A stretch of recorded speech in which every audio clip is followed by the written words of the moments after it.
an extreme hatred of the Jewish people gave rise to another extreme reaction. It is not a product of Judaism necessarily. The peak of that anti-Semitism appeared during the Holocaust. They managed to kill 6 million Jews, and this is one of the greatest catastrophes in human history. Everything changed after the rise of Zionism, an extremist political ideology that was born in Europe due to European anti-Semitism.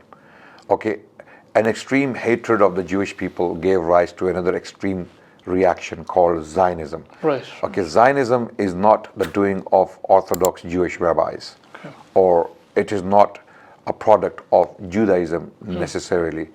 There were some Jewish intellectuals who came up with the idea that because we are so hated in Europe, this is a very important point everyone has to remember, that the Jewish people were massacred, genocided, holocausted, okay, and killed off and persecuted throughout the history of Europe. Europe was always anti-Semitic. Today, for some reason, European governments and intellectuals and politicians have become champions of Judaism or the Jewish people. They are not. They don't represent the Jewish people. They represent an extremist group of activists who may not necessarily be religious, but they are a bunch of political activists, and they follow an extremist ideology called Zionism.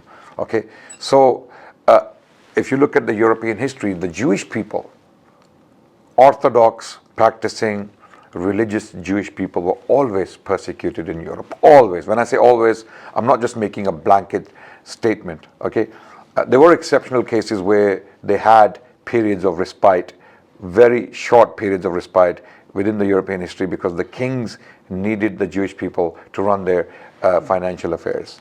Okay, but whenever the Christians in Europe found an opportunity to massacre the Jewish people, for example, it happened during the Crusades. The Crusaders, before they reached the Middle East, on the way they killed off pretty much every single Jewish community they came across. This happened in Germany, in Rhineland. Okay, and many European kings were guilty of banishing the Jewish people, persecuting them. Okay, so Europeans were inherently anti-Semitic. So Zionism was born of European anti-Semitism. It has nothing to do with Islam. For some reason, the Zionists accused the Muslim civilization of brutalizing the Jewish people. This is why we talk so much about how prosperous the Jewish people were under the rule of Islam, and this is just propaganda. Okay, so there was a man called Theodore Herzl who was an Austro-Hungarian journalist, and he had seen anti-Semitism in Europe because he was a well-traveled journalist within Europe, and he could see that the Europeans are extremely anti-Semitic. And the accumulation or the peak of that anti-Semitism basically appeared during the Holocaust. The Germans, they managed to kill 6 million Jews, okay, and this is one of the greatest catastrophes in human history. Okay, so Theodore Herzl, he came up with this idea that we need a homeland of our own where we can protect our people. Not from the Muslims again. Keep this in mind. This is from the Europeans, right? Because they had been brutalizing the Jewish people. So Zionism is a product of European anti-Semitism, anti-Jewish sentiment that was blowing throughout Europe for all the time since recorded history, right? So it was only after the Holocaust that the Europeans woke up that, hold on a second, enough is enough. We have maybe gone too far committing these acts of criminality against the Jewish people. Now we have to make laws to protect the Jewish people. Okay, Alhamdulillah, no such thing happened in Muslim history. Okay, so a bunch of Zionists came together. Some Jewish intellectuals, they read his book, The Jewish State. Theodore Herzl, he wrote a book. He put down his theory in a book titled The Jewish State. Okay, he had a dream of this Jewish state. And where do we establish it? Zion came up. This is why they call it Zionists. Zion means Palestine. Okay, the land of Palestine is called Zion. So we will make this state in Palestine, on Palestinian land. The question came up, what do we do with the Palestinians? Okay, so many ideas were proposed. It's a long story. I'm making it very short and simple. Many intellectuals and thinkers, Zionist thinkers. Now, Zionism has broken away from Orthodox Judaism. You have to remember, a lot of people try to conflate Judaism with Zionism. Zionism is a completely separate ideology. It's not Judaism, right? So this is where the split happened. Okay. So these thinkers, intellectuals, some of them atheists, some of them agnostic, some of them they're not even religious Jews.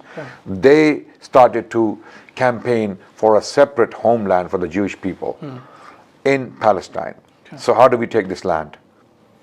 We either buy it, and if we cannot buy it, we remove the Palestinian people from the land. By hook or by crook, we must take this land.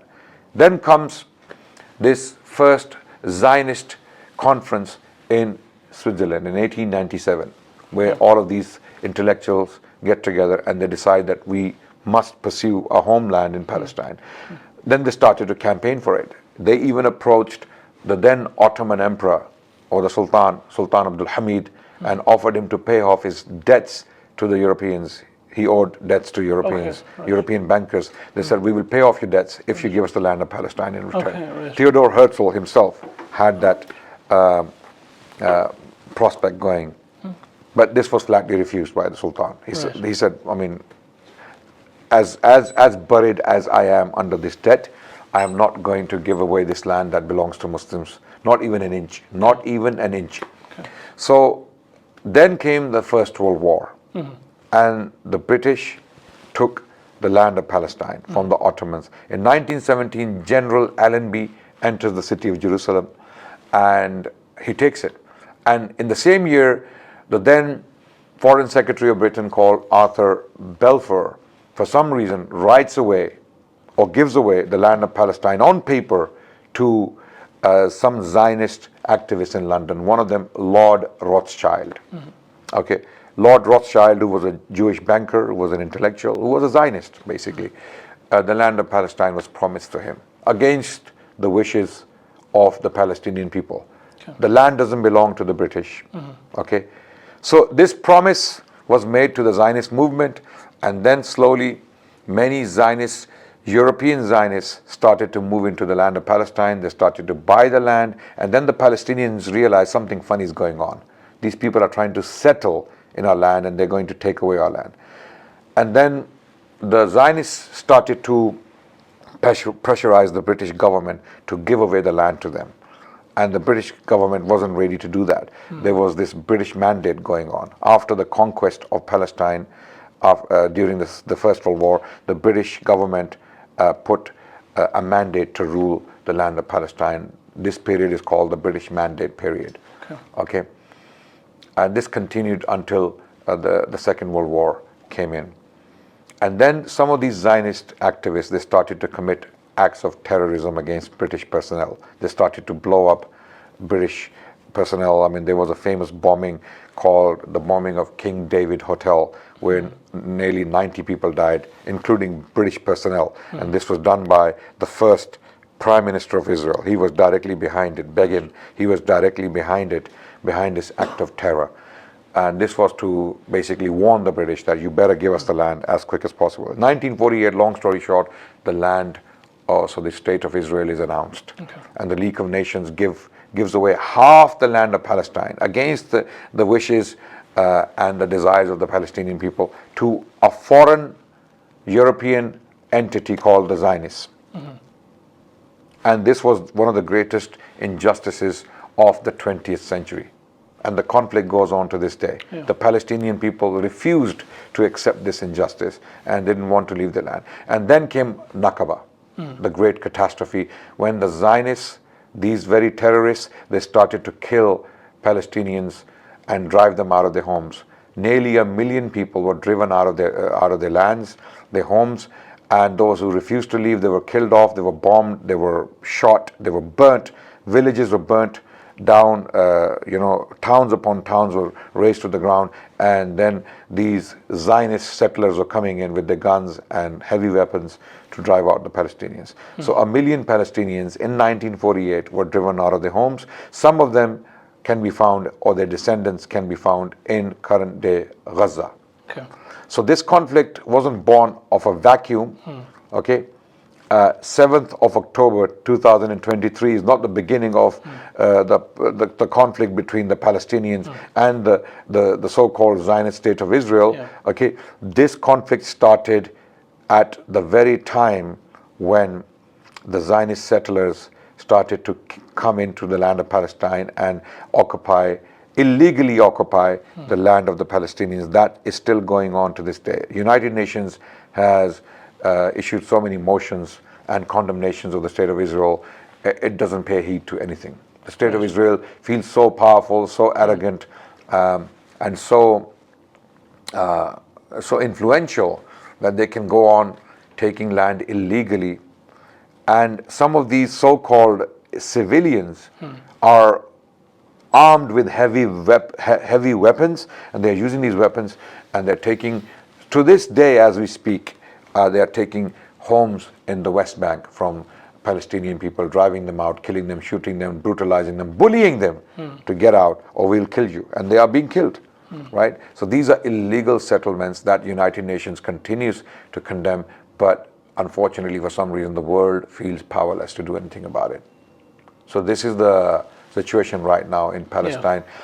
And I believe, as a student of history, that this cannot go on forever.